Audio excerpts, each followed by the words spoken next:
Jadi di sini saya akan menjelaskan tentang apa itu definisi solid dan analogi sehari-hari dalam kehidupan. Yang pertama, definisi dari Single Responsibility Principle atau SRP. Definisinya adalah setiap kelas hanya memiliki satu tanggung jawab utama dan hanya memiliki satu alasan untuk bisa berubah.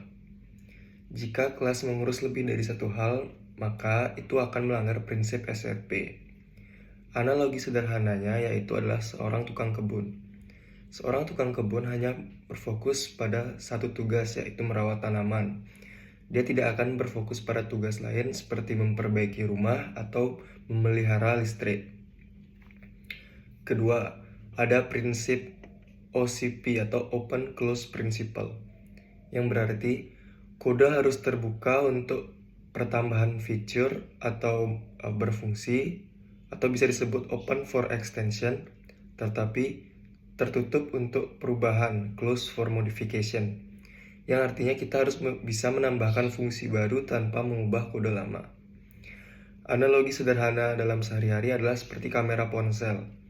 Kamera ponsel bisa diberi fitur tambahan seperti filter untuk foto atau seperti night mode, mode malam pada foto, tanpa mengubah struktur dasar kamera dasarnya. Sama seperti kode yang bisa diperluas tanpa harus kita merombak kode lama sehingga lebih stabil dan tidak mudah gampang rusak. Yang ketiga, ada LSP atau Liskov Substitution Principle. Definisinya adalah objek dari subclass harus bisa menggantikan objek superclass tanpa mengubah logika pada program. Subclass harus mematuhi kontrak perilaku dari superclassnya. Analogi yang bisa saya gunakan adalah sebuah botol termos. Botol termos seharusnya bisa digunakan seperti biasa, yaitu bisa dituang air, bisa diisi air. Jika termos punya cara unik yang justru membuatnya tidak bisa dituang seperti botol biasa atau tidak bisa digunakan seperti botol biasa, maka itu akan melanggar prinsip dari LSP. Sama dalam kode, subclass harus tetap bisa digunakan seperti superclass agar tidak menimbulkan error. Yang keempat ada ISP atau Interface Segregation Principle. Artinya adalah lebih baik membuat banyak interface kecil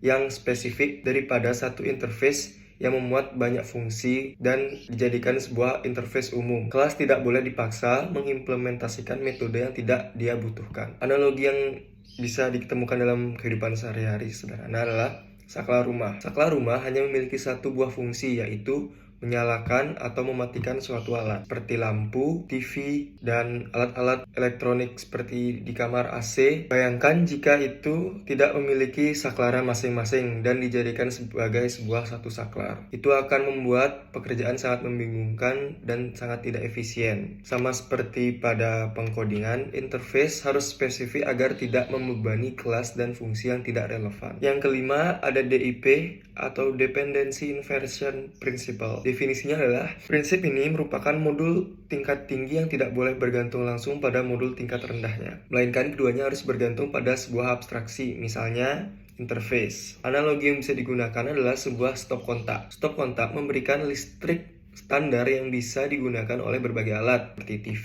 laptop, rice cooker, monitor, dan alat-alat elektronik lain yang membutuhkan asupan energi listrik tanpa memikirkan apa itu jenis alatnya. Jadi sama seperti dalam kode, modul utama tidak perlu tahu detail apa tiap alat-alatnya atau apa kelas-kelasnya, tapi sudah memiliki interface yang standar agar bisa berfungsi pada setiap kelas dan agar bisa lebih fleksibel. Halo, perkenalkan nama saya KDOS Yandika Putra dengan NIM 424312. Di sini saya akan menjelaskan prinsip solid beserta koneksi antar prinsip solid, yang dimana itu meliputi identifikasi prinsip solid yang paling relevan atau terlihat jelas implementasinya pada kode proyek yang kami buat, lalu menjelaskan secara detail pada bagian kode mana prinsip tersebut diterapkan dan mengapa implementasi tersebut sesuai dengan prinsip solid yang kami pilih. Pertama kita masuk langsung ke Single Responsibility Principle, yaitu artinya satu kelas untuk satu tanggung jawab. Kita masuk ke kode programnya langsung, yang dimana misalkan kita ambil contoh pada kelas film. Kelas film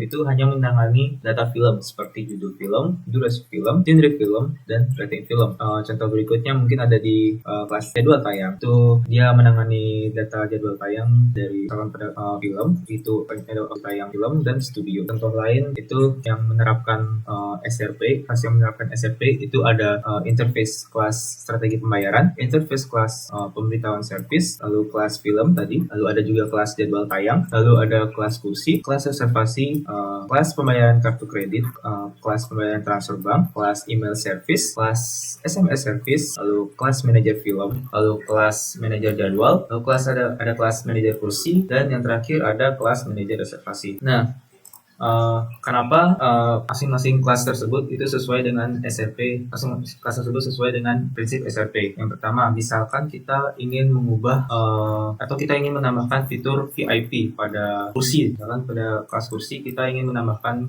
pada kursi VIP gitu. Jadi kita tinggal mengubah di kelas kursi dan di kelas, misalkan di kelas manajer kursi, yang dimana kelas-kelas tersebut adalah yang menangani data dari kursi tersebut. Jadi ini sudah sesuai dengan prinsip SRP yang dimana itu satu kelas untuk satu tugas seperti itu. Baik, selanjutnya itu kita akan membahas tentang open or close principle, yaitu artinya terbuka untuk eksistensi dan tertutup untuk modifikasi. Kita langsung aja masuk ke kode programnya. Yang pertama kita harus membuat interface, yang dimana di sini saya sudah membuat interface, yaitu interface kelas strategi pembayaran yang memiliki metode untuk memproses pembayaran.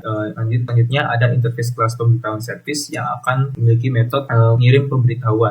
Interface ini akan diimplementasikan pada kelas, misalkan saya sudah mengimplementasikannya pada kelas pembayaran kartu kredit yang mengimplementasikan interface strategi pembayaran, di mana ini ada metode proses pembayaran yang akan kartu kredit seperti itu. Lalu di sini ada juga kelas pembayaran transfer bank yang mengimplementasikan strategi pembayaran untuk metode pembayaran untuk transfer bank. Lalu di sini ada juga email service yang mengimplementasikan pemberitahuan service untuk metode mengirim pemberitahuan ke email. Lalu di sini juga ada kelas SMS service yang mengimplementasikan pemberitahuan service untuk metode mengirim pemberitahuan untuk SMS seperti itu. Kenapa sesuai dengan prinsip dari OCP atau Open Close Principle, yang dimana misalnya kita ingin menambahkan metode pembayaran baru. Itu misalkan kita ingin menambahkan metode pembayaran cash, itu tinggal kita buat aja metode pembayaran cash, lalu kita implementasikan ke strategi pembayaran seperti itu, dan itu bakalan langsung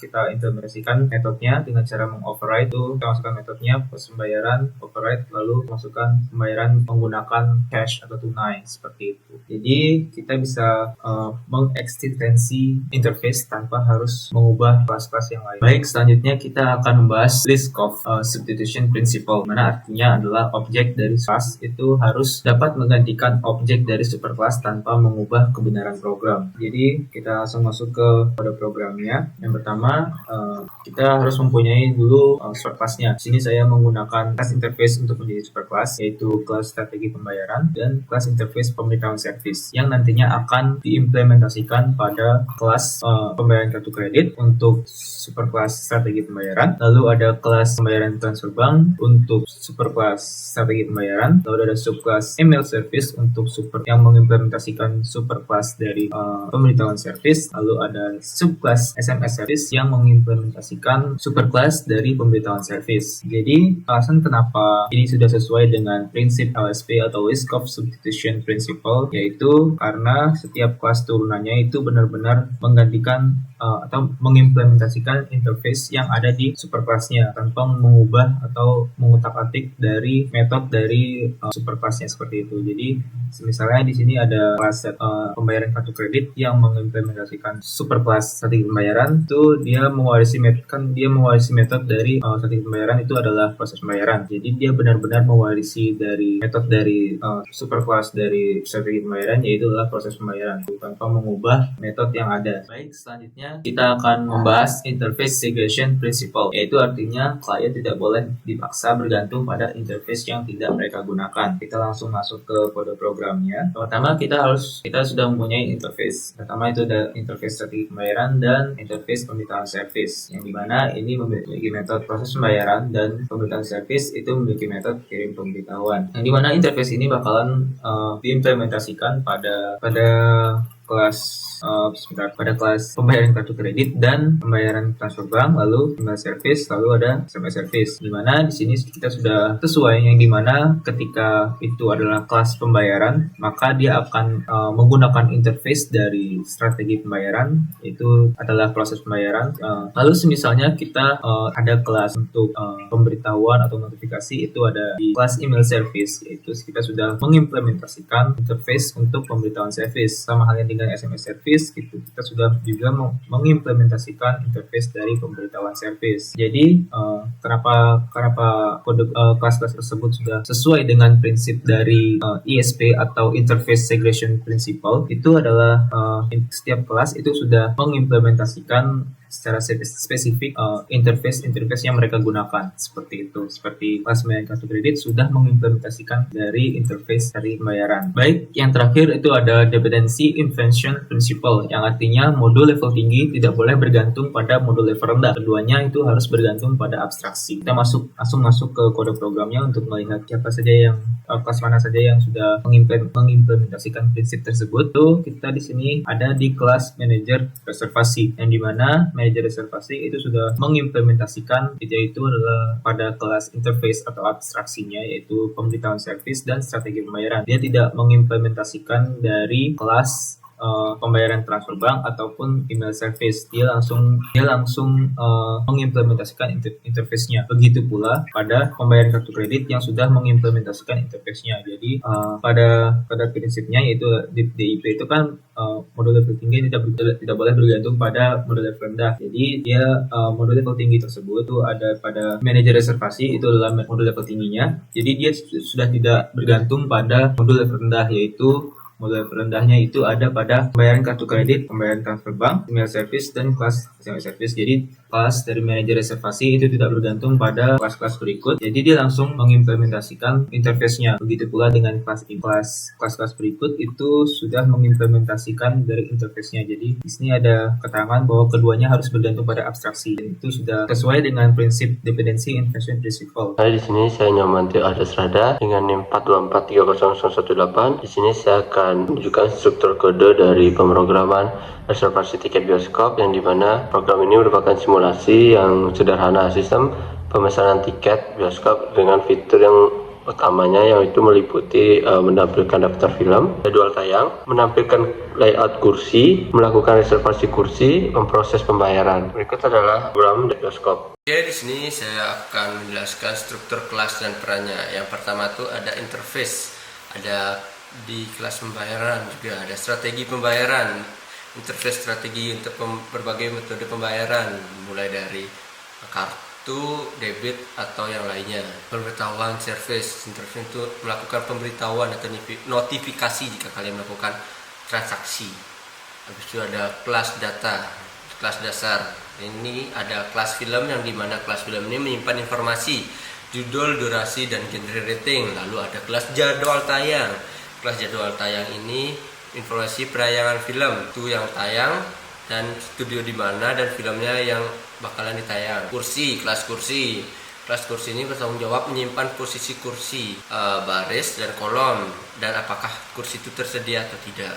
Lalu ada kelas reservasi, yang dimana menyimpan data pemesanan, nama pengguna, jadwal kursi yang dipilih, dan status sukses atau tidaknya. Ada implementasi interface congrats class, yang dimana kelas pembayaran kartu kredit dan pembayaran transfer bank, yang dimana implementasi dari strategis pembayaran, lalu menangani simulasi proses pembayaran untuk di kelas pembayaran kartu kredit dan pembayaran transfer bank ini. Lalu ada di kelas email service dan SMS service, yang dimana implementasi dari pemberitahuan service yang menangani simulasi pengiriman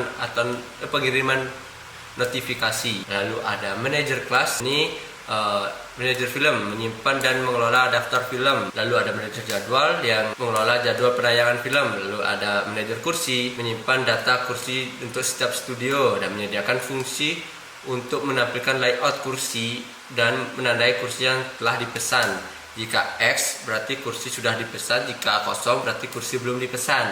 Lalu ada manajer reservasi. Di sini bertanggung jawab untuk memproses reservasi kalian dan menggunakan strategis pembayaran dan notifikasinya. Lalu ada main program fungsinya, yaitu data-data yang bakalan dimasukin.